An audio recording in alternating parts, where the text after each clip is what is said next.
дар ҳошияи дастур ва ҳидоятҳои асосгузори сулҳу ваҳдати миллӣ пешвои миллат президенти ҷумҳурии тоҷикистон муҳтарам эмомалӣ раҳмон дар доираи корҳои созандагӣ бахшида ба 30-солагии истиқлолияти давлатии ҷумҳурии тоҷикистон бо иштироки сарвазири тоҷикистон ҳузури вазири молияи тоҷикистон ва раиси вилояти хатлон дар ноҳияи восеъ назди муассисаи таҳсилоти миёнаи умумии рақами 37 воқеъ дар деҳаи ба номи саадлӯи шариф бинои нави таълимӣ мавриди истифода қарор дода шуд.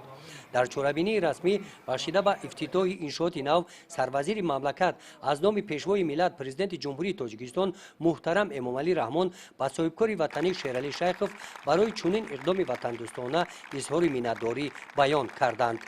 бинои мо ба масъалаи навбунёд бисёр эҳтиёҷи калон дошт.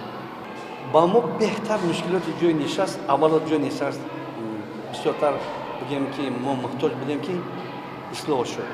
ман шахсан аз номи худам ва аз номи тамоми коллективи ин хонандагон миннатдории худро сараввал ба асосгузори сулҳу ваҳдати миллӣ пешвои муаззами миллат президенти ҷумҳурии тоҷикистон муҳтарам эмомалӣ раҳмон ва баъдан ба соҳибкори ҳимматбаланду ватандӯсти ватанӣ шайхов шералӣ мерасонем ки барои мо хонандагон чунин муассисаи наву замонавӣ дорои таҷҳизотҳои сатҳи баланди таҳсилӣ сохта мавриди истифода қарор доданд.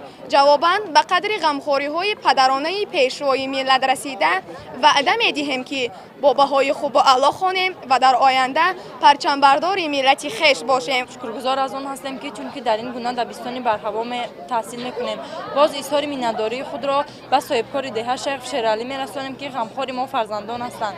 мо насли зодаи истиқлол ваъда медиҳем ки соли хонишро бо баҳои хубу аъло ба итмом расонда дар ривоҷу равнақи тоҷикистони биштосо саҳми босазои худро мегузорем.